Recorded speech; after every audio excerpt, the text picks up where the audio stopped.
Good morning दोस्तों। आज हम स्टार्ट करने जा रहे हैं माता पिता का सपना सीरीज 77, जो कि आज तारीख हो चुकी है 29 नवंबर 2023 और 29 नवंबर 2023 के मोस्ट इम्पोर्टेंट करंट अफेयर के क्वेश्चनों के बारे में हम डिस्कशन करने वाले हैं।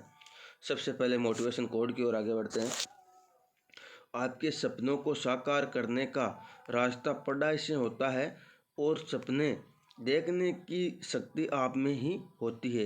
यानी अपने सपने को साकार करने का जो रास्ता है वो पढ़ाई से ही होता है। और आपने जो सपने देखे हैं वो सपने आपने देखने की जो शक्ति है वो भी आप में है कि किस प्रकार से हम अपने सपने को साकार करें। तो मैं तो बोलता हूँ कि पढ़ाई से ही सपने साकार होते हैं। क्वेश्चन नंबर 1 की ओर आगे बढ़ते हैं। हाल ही में भारतवर्ष 2024 के लिए अंतर्राष्ट्रीय चीनी संगठन का अध्यक्ष बना है। यह संगठन कहाँ स्थित है? तो ये संगठन कहाँ स्थित है? तो ये संगठन स्थित है लंदन के अंदर। तो लंदन के अंदर ये संगठन स्थित है। तो इसका ऑप्शन नंबर डी हो जाएगा। तो अभी हाल ही में ये संगठन है जो कि अंतर्राष्ट्रीय चीनी संगठन है और इसको इंग्लिश में बोलते हैं ISO। तो ISO यानी इंटरनेशनल शुगर ऑर्गेनाइजेशन। 2024 में इस संगठन का अध्यक्ष है वो भारत में है।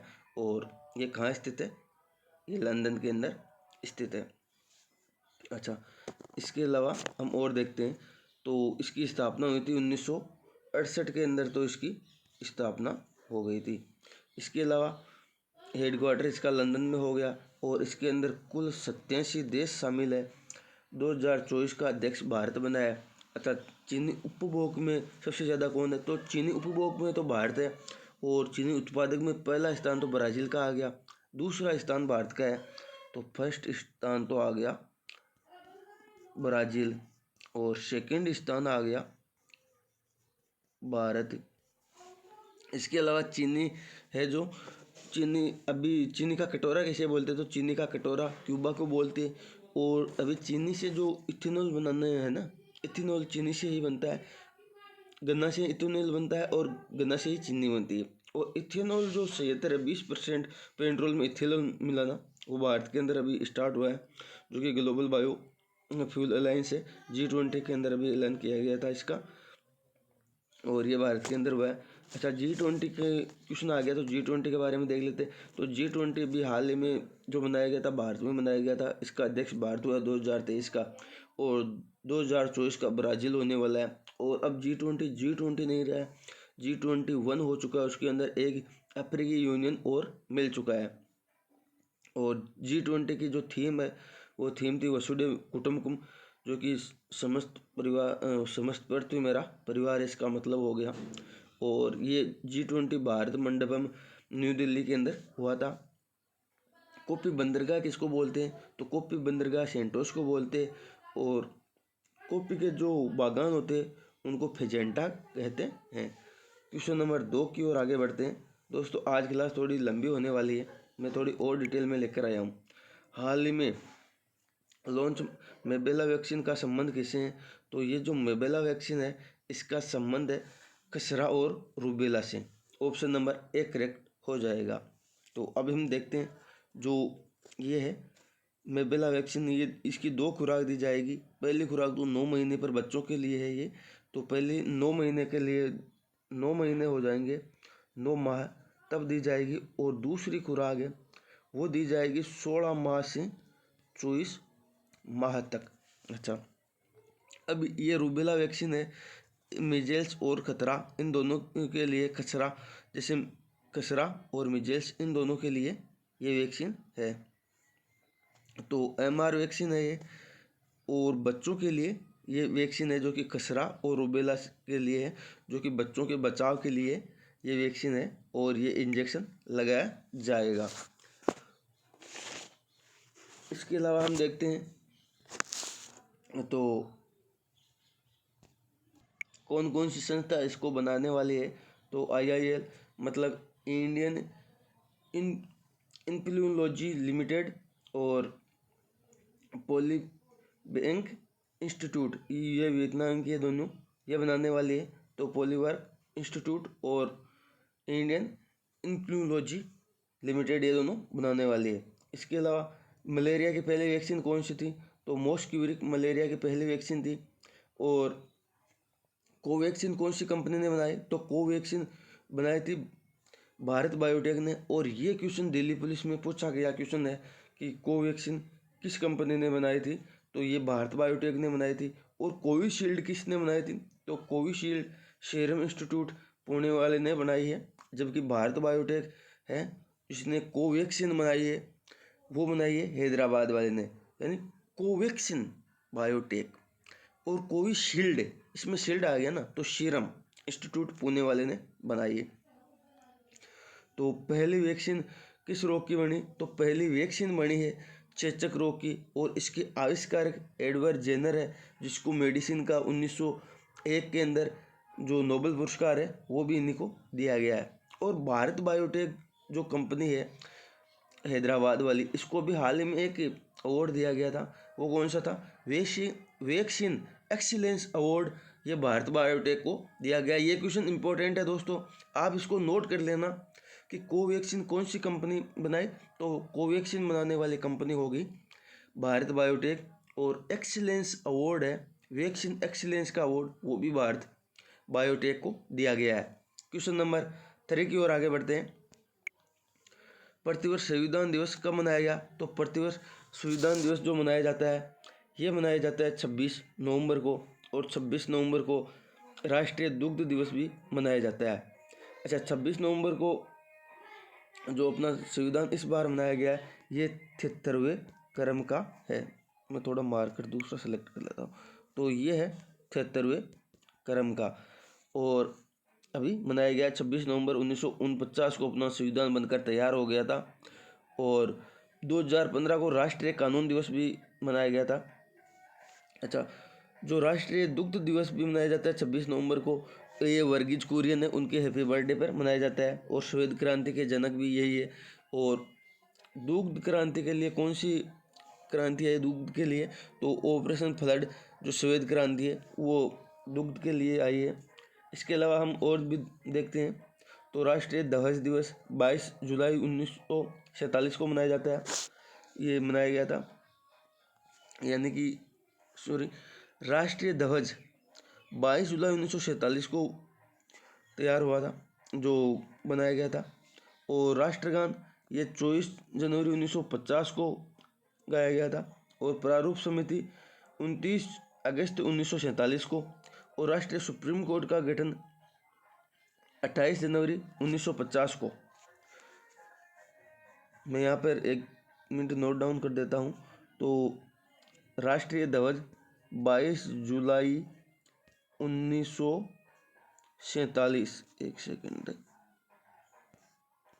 दोस्तों, 1 सेकेंड मेरे को टाइम दीजिए, मात्र 1 सेकेंड। मैं यहाँ पर ये इम्पोर्टेंट है तो नोट कर देता हूँ आपके लिए। तो सबसे पहले है 22 जुलाई 1947 को बना राष्ट्रीय ध्वज के लिए। और 24 जनवरी 1950 इस दिन राष्ट्रगान गाया गया था। और प्रारूप समिति 19 अगस्त 1947 इस दिन प्रारूप समिति का गठन हुआ था। और सुप्रीम कोर्ट का गठन 28 जनवरी 1950 को प्रारूप समिति का गठन हुआ था। क्वेश्चन नंबर 4 की ओर आगे बढ़ते हैं। तो क्वेश्चन नंबर 4 ये है, हाल ही में ब्रिक्स सदस्यता के लिए किसने औपचारिक आवेदन किया है? तो ब्रिक्स सदस्यता के लिए अभी हाल ही में पाकिस्तान ने आवेदन किया। और इसको आवेदन कराने वाला कौन हो गया? चीन इसको आवेदन करा रहा है। अच्छा, ब्रिक्स के बारे में जान लेते हैं। ब्रिक्स में पहले स्टार्टिंग में 4 देश शामिल हुए थे, जो कि कौन कौन से देश हैं? तो इसमें शामिल होने वाले देश हैं ब्रिक्स के अंदर BRIC, स्टार्टिंग में ये था BRIC। अच्छा, इसमें ब्राज़ील, रसिया, इंडिया और चाइना, ये 4 देश शामिल हुए थे। और अब इसके अंदर ये एस लग गया, मतलब साउथ अफ्रीका भी इसके अंदर शामिल हो गया है। तो अभी हाल ही में इसके अंदर 6 और देश शामिल हुए और ये किन की सिफारिश पर हुई? 2001 में जिम ओनिल ने इसकी एक संयोजना दी थी, उसके आधार पर यह ब्रिक्स बना है, जो कि उभरती हुई अर्थव्यवस्था के जितने भी देश हैं उनके लिए ये बनाया गया था। और 2010 के अंदर साउथ अफ्रीका इसके अंदर शामिल हो गया और 5वां देश शामिल हुआ था साउथ अफ्रीका। ब्रिक्स 2023 में आयोजन कहाँ हुआ? तो 2023 में ब्रिक्स का आयोजन किस प्रकार होता है? 2023 में ये यहाँ पर ऐसे लिख दिया। तो 2023 में साउथ अफ्रीका में इसका आयोजन हुआ और 2022 के अंदर चीन के अंदर हुआ, 2021 है उसमें भारत के अंदर हुआ। ये इस प्रकार से इसमें आयोजन होता है जिस प्रकार से लिखा हुआ। अगली बार कहाँ होगा? अगली बार 2024 में ये ब्राज़ील में होगा, 2024 में ये ब्राज़ील के अंदर होगा। अब इसके अंदर देखते हैं, तो अभी हाल ही में इसमें 6 देश और शामिल हुए। वो कौन कौन से देश हैं हम देख लेते हैं। अर्जेंटीना शामिल हुआ है, मिस्र शामिल हुआ है, इथोपिया शामिल हुआ है, अबू धाबी यूएई शामिल हुआ है और संयुक्त अरब अमीरात शामिल हुआ है, इराक शामिल हुआ है। ये भी हाल ही में 6 देश शामिल हुए और पाकिस्तान शामिल होने के लिए ऑफिशियल अप्लाई कर चुका है। अच्छा, यूएसए की राजधानी हम देखते हैं, इसकी यूएई की राजधानी, तो यूएई की राजधानी अबू धाबी होगी और संयुक्त अरब अमीरात की राजधानी, ये क्या संयुक्त अरब की राजधानी रियाद होगी और ईरान की राजधानी तेहरान होगी, इथोपिया की राजधानी अदिस अबाबा होगी, मिस्र की काहिरा हो गई। तो इसके अंदर 6 कौन कौन से देश अभी शामिल हुए? तो अर्जेंटीना शामिल हुआ है, मिस्र शामिल हुआ है, इथोपिया शामिल हुआ है, यूएई संयुक्त अरब अमीरात शामिल हुआ है और संयुक्त अरब शामिल हुआ है। इसके अलावा ईरान शामिल हुआ है। ये 6 देश अभी हाल ही में शामिल हुआ है। इसके अलावा इसमें पाकिस्तान शामिल होने के लिए ऑफिशियल अप्लाई कर चुका है। इसके अलावा हम देखते हैं तो एडीबी बैंक, एडीबी यानी न्यू डेवलपमेंट बैंक, इसका हेडक्वार्टर कहाँ है? तो ये शंघाई के अंदर है, चीन के अंदर। और न्यू डेवलपमेंट बैंक का नया सदस्य कौन बना है? तो मिस्र बना है। और इसका जो अभी जो है, नाम भूल गया मैं, अध्यक्ष कौन है? तो इसका अध्यक्ष दिल्मा रोसेफ है। नाटो का 31वां मेंबर फिनलैंड है। G20 की जो 21वां सदस्य है वो अफ्रीकन यूनियन बना है। और आसियान का 31वां मेंबर कौन बना है? तो तिमोर लेस्ते 31वां मेंबर बना है। IMF का 190वां देश कौन सदस्य बना है? तो ये एंडोरा बन चुका है। क्वेश्चन नंबर 5 की ओर आगे बढ़ते हैं। हाल ही में केंद्रीय मंत्री धर्मेंद्र प्रधान ने राष्ट्रीय कौशल प्रशिक्षण संस्थान की आधारशिला कहाँ रखी है? तो इसकी आधारशिला अभी हाल ही में ओडिशा के अंदर रखी है। ऑप्शन नंबर 1 करेक्ट हो जाएगा। इसके अलावा आगे हम देखते हैं, तो ये स्किल डेवलपमेंट प्रशिक्षण के लिए रखी गई है, जो कि राष्ट्रीय कौशल प्रशिक्षण संस्थान संगठन ओडिशा भुवनेश्वर में इसकी आधारशिला रखी गई है। स्किल डेवलपमेंट करना है, प्रशिक्षण देना है और रखने वाले कौन होंगे? अपने कौशल विकास और शिक्षा मंत्री धर्मेंद्र प्रधान, ये रखने वाले होंगे। तो अभी देखते हैं शास्त्रीय नृत्य, ओडिशा की बात आ गई तो ओडिशा में जो शास्त्रीय लैंग्वेज है, जो कि क्लासिक लैंग्वेज शास्त्रीय भाषा नवीनतम कौन सी है? तो वो ओडिसी है नवीनतम। और शास्त्रीय भाषा कितनी है? तो 6 शास्त्रीय भाषा है, जिसके अंदर पहले आ गए तमिल, कन्नड़, तेलुगु, मलयालम, संस्कृत और नवीनतम आ गई ओडिशा, जो ओडिसी लैंग्वेज है। ओडिशा में फेस्टिवल कौन कौन से मनाए जाते हैं? तो ओडिशा में 3 फेस्टिवल मनाए जाते हैं, रज पर्व, नुआखाई और थानु जात्रा। ये 3 पर्व मनाए जाते हैं। ओडिशा में कोणार्क सूर्य मंदिर है, तो इसके बारे में हम जान लेते हैं। 10 रुपये के नोट पर जो छपा हुआ आता है वो कोणार्क का सूर्य मंदिर ही छपा हुआ आता है।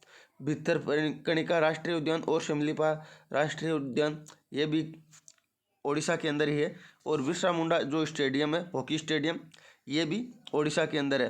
क्वेश्चन नंबर 6 की ओर आगे बढ़ते हैं। हाल ही में पहला विश्व सतत परिवहन दिवस 2023 कब मनाया गया? तो ये मनाया गया 26 नवंबर को, और 26 नवंबर को राष्ट्रीय दुग्ध दिवस मनाया जाता है। तो ये किस लिए मनाया गया? ये मनाया गया विश्व सतत परिवहन दिवस, जो कि 26 नवंबर 2023 को मनाया गया, पहली बार मनाया गया। तो ये मोस्ट इम्पोर्टेंट हो गया, पहली बार मनाया गया। और इसकी जो थीम है वो थीम है सतत परिवहन सतत विकास। में लिख देता हूँ, एक सेकंड, सतत परिवहन और सतत विकास, सतत परिवहन, सतत विकास, ये भी हाल ही में इसकी थीम है। और दोस्तों ये याद करना है, क्वेश्चन कहीं ना कहीं छप सकता है, पहली बार जो क्वेश्चन आता है वो छप सकता है। अच्छा, ये क्यों बनाया गया? ये वातावरण के जो तापमान लगातार बढ़ रहा है उसके लिए ये बनाया गया कि ग्रीन हाउस गैस के जो उत्सर्जन है उसको कम करना इसका उद्देश्य हो गया। अच्छा, इसके लिए एक पहले भी हुआ था क्योटो प्रोटोकॉल, ये ग्रीन हाउस गैस के लिए हुआ है। ग्रीन हाउस गैस का जैसे एग्जाम्पल हम देखें, जो कार्बन डाइऑक्साइड है, इन गैसों के लिए होता है ये। तो क्योटो प्रोटोकॉल हुआ था, ये 1997 के अंदर हुआ था और 2005 के अंदर इसको लागू कर दिया गया था। अच्छा, इस दिन और कौन कौन से दिवस मनाए जाते हैं 26 नवंबर को? तो राष्ट्रीय दुग्ध दिवस मनाया जाता है, राष्ट्रीय संविधान दिवस मनाया जाता है। अपना संविधान कितने दिनों में बनकर तैयार हुआ? तो ये मोस्ट इंपॉर्टेंट क्वेश्चन है, आप लगा लीजिए। तो अपना संविधान 2 वर्ष 11 माह और 18 दिन के अंदर बनकर तैयार हुआ। 2 वर्ष 11 माह 18 दिन के अंदर अपना संविधान बनकर तैयार हो गया था। क्वेश्चन नंबर 7 की ओर आगे बढ़ते हैं। हाल ही में शिक्षा मंत्रालय ने किसके सहयोग से ऑनलाइन निःशुल्क कोचिंग प्लेटफॉर्म साथी लॉन्च किया है? तो ये भी हाल ही में लॉन्च हुआ IIT कानपुर के द्वारा। ऑप्शन नंबर 1 करेक्ट हो गया। ये जो साथी पोर्टल है अभी हाल ही में लॉन्च किया है, जो कि प्रवेश परीक्षा होती है उनके लिए अभी हाल ही में लॉन्च किया गया है, उनकी निःशुल्क तैयारी के लिए। जैसे नीट हो गई, जेई हो गई, इन एग्जामों के लिए निःशुल्क तैयारी के लिए अभी हाल ही में लॉन्च किया। किसने लॉन्च किया? शिक्षा मंत्रालय प्लस IIT मद्रास, इनके संगठन से इनके बीच में MOU हुआ है, समझौता हुआ है। उनके बीच समझौता होने से ये भी हाल ही में लॉन्च किया गया है, जो कि साथी पोर्टल है। अच्छा, इसके अलावा हम देख लेते हैं इसकी दोस्तों, ये साथी है, इसकी फुल फॉर्म कभी नहीं पूछी जाती है, तो मैं इसलिए नहीं लेकर आया। और आप चाहते हो तो कमेंट कर देना, मैं इसकी फुल फॉर्म भी आपको बता दूंगा, क्योंकि अभी टाइम लगेगा। उद्गम पोर्टल RBI ने लॉन्च किया था, जो कि लावारिस धन का पता लगाने के लिए। और सुस्वागतम पोर्टल सर्वोच्च न्यायालय ने लॉन्च किया। मेरी लाइफ ऐप पर्यावरण मंत्रालय वो भूपेंद्र यादव ने लॉन्च किया। और E-अमृत ऐप है, वो इलेक्ट्रिक व्हीकल के लिए E-अमृत ऐप है। इसके अलावा ये E-अमृत ऐप है, किसने लॉन्च किया? तो ये नीति आयोग ने लॉन्च किया है। क्वेश्चन नंबर 8 की ओर आगे बढ़ते हैं।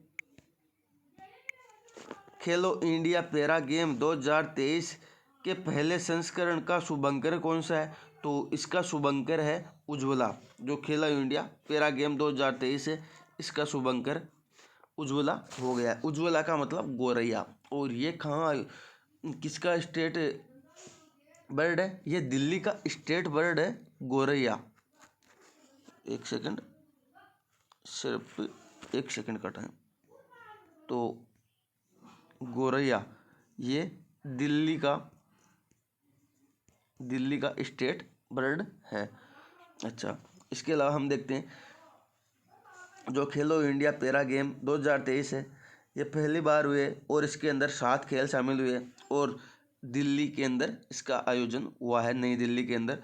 तब इसका ये शुभंकर है, उज्ज्वला है। उज्ज्वला का मतलब गोरैया है, तो इस दिल्ली का स्टेट बर्ड भी गोरैया है। ये क्वेश्चन छप सकता है दोस्तों, जहाँ जहाँ से क्वेश्चन छपने वाले हैं वो मैं क्वेश्चन आपके लिए लेकर आता हूँ। इसके अंदर 7 बर्ड शामिल हुए। खेल मंत्री कौन है? अनुराग ठाकुर है। और इसका शुभंकर उज्ज्वला हो गया। इसके अलावा हम और भी शुभंकर देखते हैं। जो अभी हॉकी वर्ल्ड कप हुआ था उसका शुभंकर ओली है। फीफा वर्ल्ड कप का शुभंकर लाइव है। ICC क्रिकेट वर्ल्ड कप है, इसका शुभंकर क्रिप्टो वर्सेस है। और यूथ गेम हुए, इसका शुभंकर आशा है। यूनिवर्सिटी गेम है, इसका शुभंकर जीतू है। और जो कॉमनवेल्थ गेम हुए, इसका शुभंकर पेरिदा बुल है। और एशियाई पैरा गेम हुए, इनके शुभंकर फेई फेई है। क्वेश्चन नंबर 9 की ओर आगे बढ़ते हैं। हाल ही में दोहा ISSF विश्व कप फाइनल में 25 मीटर रैपिड फायर में पदक जीतने वाले पहले भारतीय निशानेबाज कौन बने? तो ये भी हाल ही में अनीस भानवाल बने हैं। तो ऑप्शन नंबर D करेक्ट हो जाएगा, अनीस भानवाल अभी हाल ही में बन चुके हैं।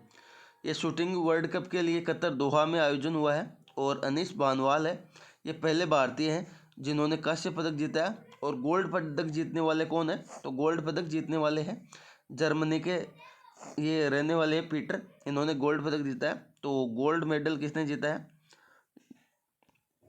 गोल्ड जीता है पीटर ने, और पीटर रहने वाले हैं जर्मनी के। 25 मीटर रैपिड फायर हुए और इसके अंदर जीता है अनीस भानवाल है, इन्होंने जीता है। ये भानवाला नहीं है, ये भानवाल है। इन्होंने अभी हाल ही में जीता है 25 मीटर रैपिड फायर के अंदर। अच्छा, इसके अलावा एक क्वेश्चन और है आपके लिए।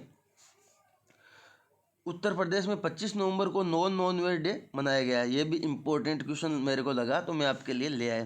तो उत्तर प्रदेश सरकार ने 25 नवंबर को शाकाहारी जो जीवन शैली है उसके समर्थक जो साधु TL वासवानी है, उनकी जयंती पर 25 नवंबर को नॉन वेज डे घोषित किया है। और यह भी निर्णय लिया है कि इस दिन बुच्चड़ खाने और मांस की दुकानें हैं वो सभी की सभी बंद रहेगी। जो मीरा आंदोलन की शुरुआत करने वाले हैं ये शिक्षाविद साधु थानवर दास है। जो लीलाराम वासवानी का जन्म हैदराबाद में हुआ था, सिंधु परिवार में हुआ था। ये पाकिस्तान के अंदर है जो सिंधी परिवार है, तो उसके अंदर इनका जन्म हुआ। और इनकी जो जन्म दिवस है उसके ऊपर 25 नवंबर को नॉन वेज डे मनाया गया। क्वेश्चन नंबर 10 की ओर आगे बढ़ते हैं।